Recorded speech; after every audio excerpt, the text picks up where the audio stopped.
नमस्कार, होमबिल टीवी भारत में आपके स्वागत है। लखनऊ से बड़ी खबर है। विधानसभा के बजट सत्र से पहले उत्तर प्रदेश के मुख्यमंत्री योगी आदित्यनाथ ने सत्र को लेकर सरकार का एजेंडा साफ कर दिया है। मुख्यमंत्री ने कहा है कि बजट सत्र में दो सबसे महत्वपूर्ण विषय होंगे: राज्यपाल अभिभाषण और सामान्य बजट। सीएम योगी आदित्यनाथ ने बताया कि विधानसभा का बजट सत्र 9 फरवरी से लेकर 20 फरवरी तक चलेगा। उन्होंने कहा है कि आज राज्यपाल के अभिभाषण के बाद उत्तर प्रदेश का आर्थिक सर्वेक्षण भी सदन में प्रस्तुत किया जाएगा। मुख्यमंत्री ने विपक्ष को संदेश देते हुए कहा है कि सरकार हर मुद्दे पर चर्चा के लिए तैयार है और हर सदस्य के सुझाव का स्वागत किया जाएगा, लेकिन सदन की कार्यवाही बाधित नहीं होनी चाहिए। सीएम योगी ने विश्वास जताया है कि यह बजट सत्र उत्तर प्रदेश के विकास की रफ्तार को और तेज करने के अहम भूमिका निभाएगा।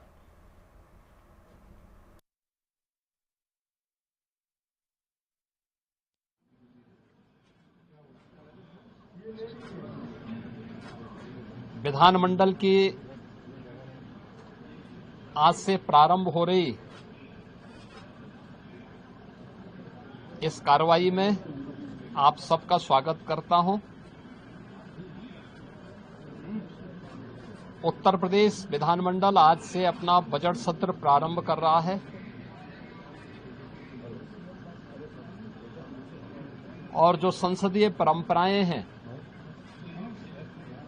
उसके अनुरूप इसकी शुरुआत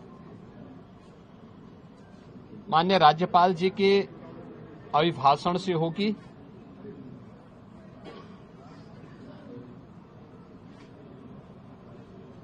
बजट सत्र में दो महत्वपूर्ण एजेंडे होते हैं। एक माननीय राज्यपाल जी का अभिभाषण और दूसरा सामान्य बजट। माननीय राज्यपाल जी का अभिभाषण वह सरकार की उपलब्धियों और भारी कार्य योजना का सरकार का अपना एक दस्तावेज होता है, जिसे राज्यपाल जी के माध्यम से सदन के माध्यम से पूरे प्रदेश की जनता जनार्दन को समर्पित किया जाता है और यह सभी माननीय सदस्य फिर उस पर चर्चा करते हैं। ये सभी कार्रवाई को आज माननीय राज्यपाल जी के द्वारा अपना अभिभाषण समेत सदन को संबोधन के माध्यम से यहां दिया जाएगा। दूसरा सामान्य बजट 11 फरवरी को वर्ष 26-27 का सामान्य बजट प्रस्तुत होगा और फिर इस पे चर्चा होगी। फिर अंत में अनुदान मांगों को पारित करने के साथ ही बजट सत्र जो आज 9 फरवरी से लेकर के 20 फरवरी तक चलेगा, यह बजट सत्र का एक कार्यक्रम हम लोग लेकर के आए हैं। आज माननीय राज्यपाल जी के भाषण के बाद जब अभिभाषण सदन के पटल पे रखा जाएगा, उसके तुरंत बाद उत्तर प्रदेश का आर्थिक सर्वेक्षण भी सदन में प्रस्तुत होगा। ये पहली बार कोई राज्य सरकार अपनी आर्थिक उपलब्धियों को लेकर के, क्योंकि जब हम लोग इस बात का उल्लेख करते हैं कि हम लोगों ने यूपी के बीमारू पन से इसको उभार करके भारत की इकोनॉमी के ब्रेक थ्रू के रूप में उत्तर प्रदेश को स्थापित किया है, उन सभी कारकों को और उत्तर प्रदेश की इस आर्थिक उन्नयन की इस यात्रा को भी जानने का अधिकार सभी माननीय जनप्रतिनिधियों को और उत्तर प्रदेश की जनता जनार्दन को होना चाहिए। हमने आर्थिक उन्नयन कितना किया है, उत्तर प्रदेश की प्रति व्यक्ति आय में क्या वृद्धि हुई है, एम्प्लॉयमेंट जनरेशन की स्थिति क्या है, उत्तर प्रदेश की वित्तीय प्रबंधन को कैसे हमने लगातार एक विषम परिस्थितियों से उभार करके उत्तर प्रदेश को पिछले 5 वर्ष के अंदर पिछले 5 वर्ष से लगातार रेवेन्यू सरप्लस स्टेट के रूप में स्थापित किया है। इन सब को लेकर के आर्थिक सर्वेक्षण की रिपोर्ट भी आज सदन में प्रस्तुत होगी और मुझे लगता है कि राज्यपाल जी के भाषण पे चर्चा के दौरान भी और बजट पे चर्चा के दौरान भी सभी माननीय सदस्य के लिए यह रिपोर्ट एक महत्वपूर्ण दस्तावेज होगा अपने डाटा को प्रस्तुत करने के लिए और उस पर चर्चा करने के लिए। वास्तव में विधानमंडल लोकतंत्र का एक महत्वपूर्ण आधार स्तंभ है। यह संवाद से चलता है, कार्रवाई को बाधित करके नहीं। किसी भी माननीय सदस्य को अगर कोई मुद्दा उठाना है तो कार्रवाई को बाधित करने से वह एक प्रकार से जिन मुद्दों को की ओर ध्यान आकर्षित करना चाहता है उन मुद्दों पे को डाइल्यूट करने का प्रयास कर रहा है। हम लोगों ने बार बार कहा है कि सरकार संवाद से समस्या का समाधान पर विश्वास करती है। सरकार हर मुद्दे पे चर्चा परिचर्चा करने को तैयार है। हर एक माननीय सदस्य के बहुमूल्य सुझावों को स्वीकार करने को तैयार है, उस पर चर्चा करके और जो भी राज्य के हित में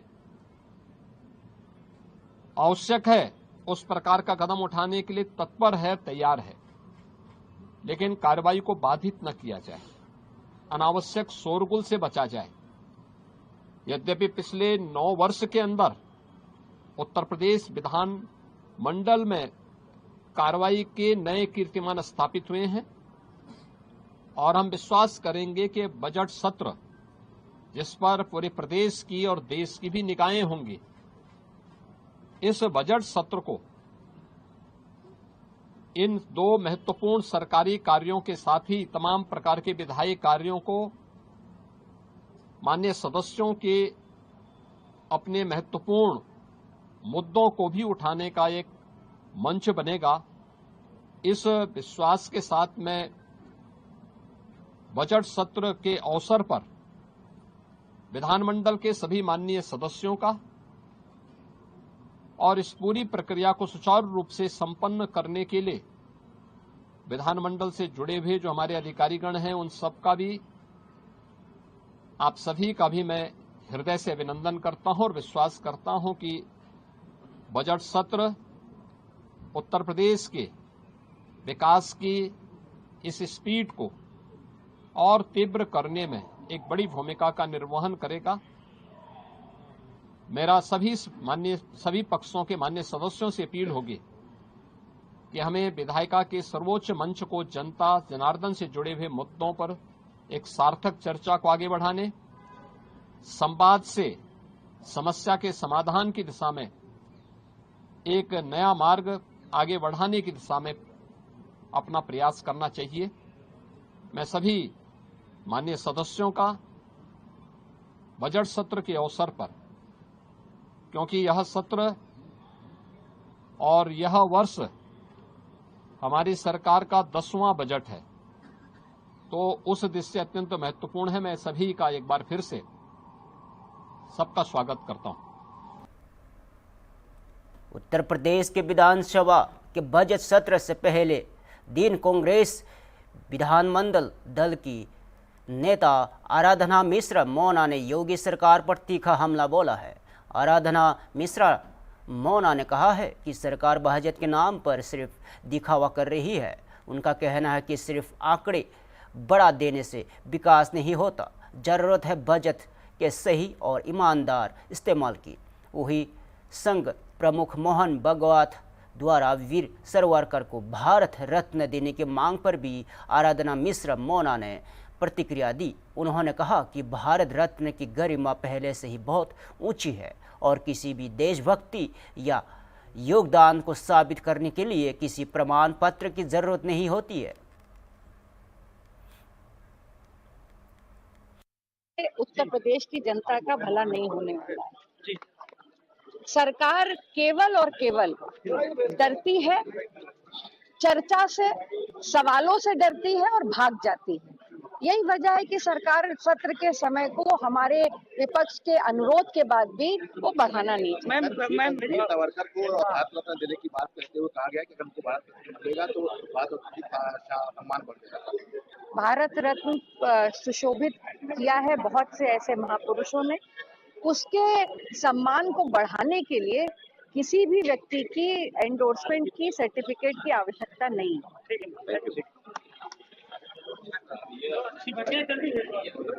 हमको मोबाइल में बढ़ जाएगी, भारत रत्न की शोभा बढ़ेगी। अगर भारतीय जनता पार्टी की सरकार या आरएसएस के प्रमुख के कहने पर अगर वीर सावरकर को भारत रत्न का सम्मान दिया जाएगा तो जिन क्रांतिकारियों ने सीने पर गोली खाई और फांसी का फंदा चूमा, उनका अपमान होगा कि नहीं होगा? क्या सरकार इस हद तक जाएगी कि ऐसे क्रांतिकारियों को अपमानित करेगी जिन्होंने सीने पर गोलियां खाई और फांसी का फंदा चूमा? न जाने कितने यातनाएं सही, ये उनका अपमान होगा।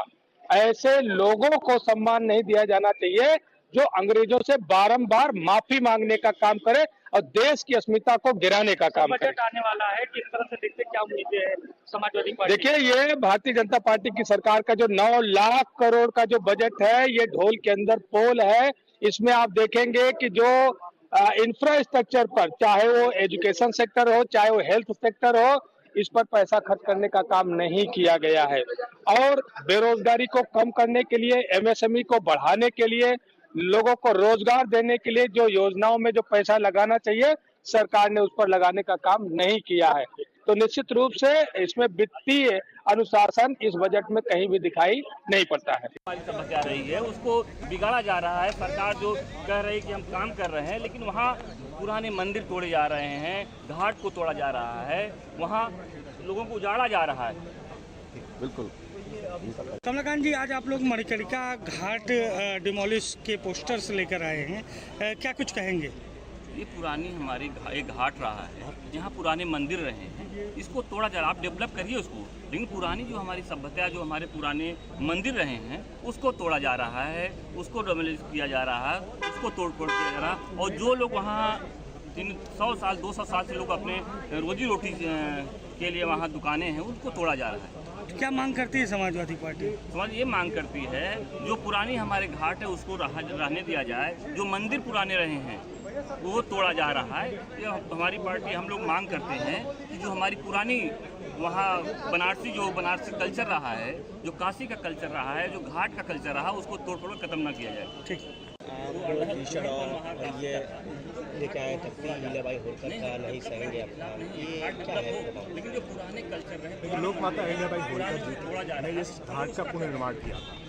हम लोग चाहते हैं कि उनके प्राचीन इस घाट से, जिसमें पाल, लंगर और बघेल समाज की आस्था जुड़ी है, उससे छेड़छाड़ ना हो। हमारा आस्था का प्रश्न है और प्राचीन घाट, और इसलिए सरकार हमेशा 8-9 साल से संदेश देती है कि हर वर्ग, हर समाज के महापुरुषों के लिए खिलाफ, और इनको किसी समाज, किसी भी पीढ़ी के समाज के वर्ग के महापुरुष इनको दिखाई नहीं देते। और हम लोग इसका घोर विरोध करते हैं। सदन में मजबूती से इस बात को उठाएंगे। दिल्ली से बड़ी राजनीतिक प्रतिक्रिया सामने आई है। समाजवादी पार्टी के राष्ट्रीय अध्यक्ष अखिलेश यादव ने आरएसएस प्रमुख मोहन भागवत के बयान पर तीखा हमला बोला है और बजट को लेकर केंद्र सरकार पर सवाल खड़े किए हैं। अखिलेश यादव ने कहा कि बजट का असली फायदा किसे मिला, यहाँ देश की जनता जानना चाहती है। उन्होंने तांच कसते हुए कहा है कि बजट का हवाला ज़्यादा किससे मिला और आज असली सवाल यह है कि अथर बड़ा है या शून्य। अखिलेश यादव ने कहा कि बजट पर गंभीर चर्चा इसलिए जरूरी है क्योंकि आज किसान के सामने सबसे बड़ा संकट खड़ा है। उन्होंने याद दिलाया कि जब भारत की अर्थव्यवस्था खोली गई थी तब कहा गया था कि इससे गरीब और किसानों की तरक्की होगी, लेकिन हकीकत यह है कि अमीर और अमीर होता गया और गरीब होता चला गया है। सपा प्रमुख ने आरोप लगाया है कि आज अर्थव्यवस्था पहले से कहीं ज़्यादा खोली जा चुकी है और ऐसे बयान सिर्फ जनता का ध्यान असली मुद्दों से भटकने के लिए दिए जा रहे हैं।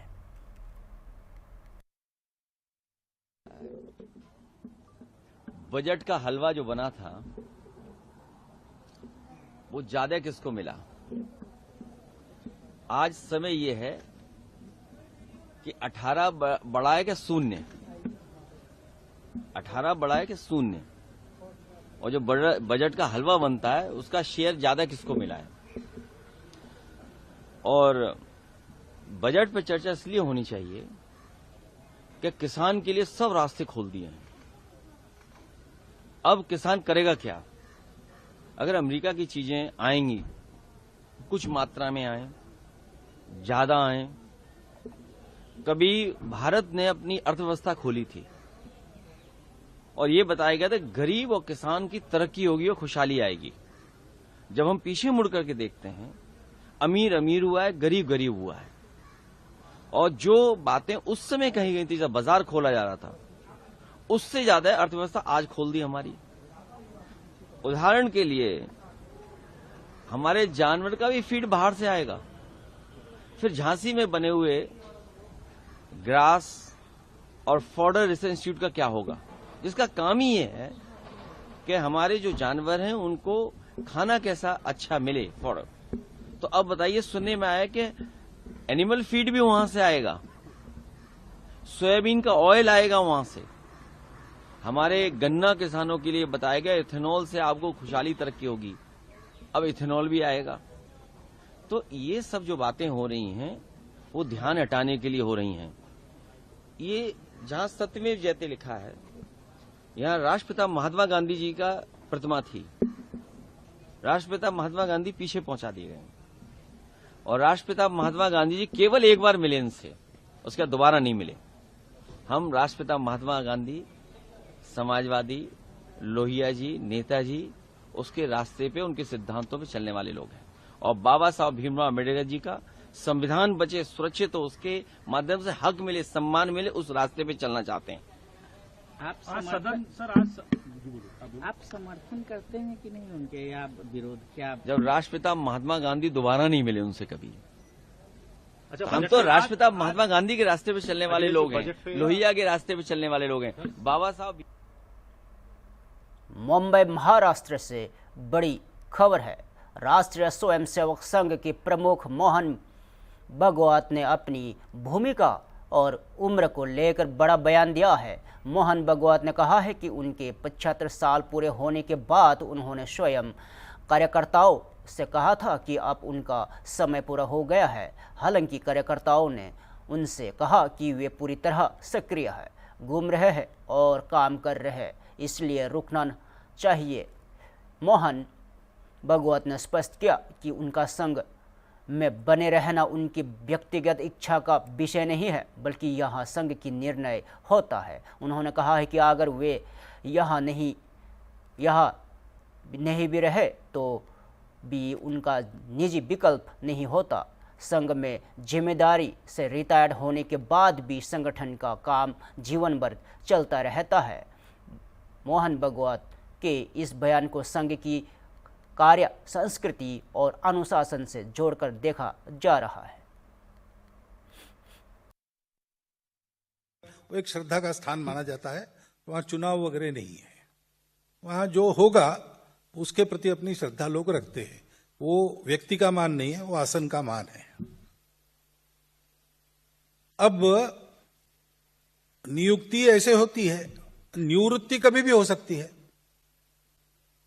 कार्य से निवृत्ति जीवन भर नहीं होती। मरते दम तक कार्य करते रहते लोग ऐसे भी है। जब तक शरीर चलता है तब तक काम करते हैं, लेकिन किसी दायित्व पर रहना, ये सामान्यतः ऐसा सोचते हैं हम कि 75 की आयु के बाद बिना दायित्व के काम करना चाहिए। इसको संघ की अनुमति मिलेगी तब होगा। जैसे मेरी बात है, मेरे 75 पूरे हो गए तो मैंने कार्यकर्ताओं को कहा कि हो गया भाई, अब तो आपको क्या हो गया है, घूम तो रहे आप, काम करो। और तो मैं रुक गया हूं। मैं यहां रहूं ये मेरी इच्छा नहीं है, कार्यकर्ता की रहती नहीं है। मैं यहां न रहूं ये भी मेरा ऑप्शन नहीं है, संघ का ऑप्शन है। तो संघ जब कहेगा तब दायित्व से निवृत्ति, कार्य से निवृत्ति नहीं। दायित्व से निवृत्त होने के बाद भी संघ का काम तो मित्रता जोड़ना, अपने उदाहरण से सिखाना होने के कारण जीवन भर काम चलते रहता है। सक्रियता भी, शरीर की सक्रियता तब तक बनी रहती है। और निवृत्ति की कोई निश्चित पद्धति नहीं है।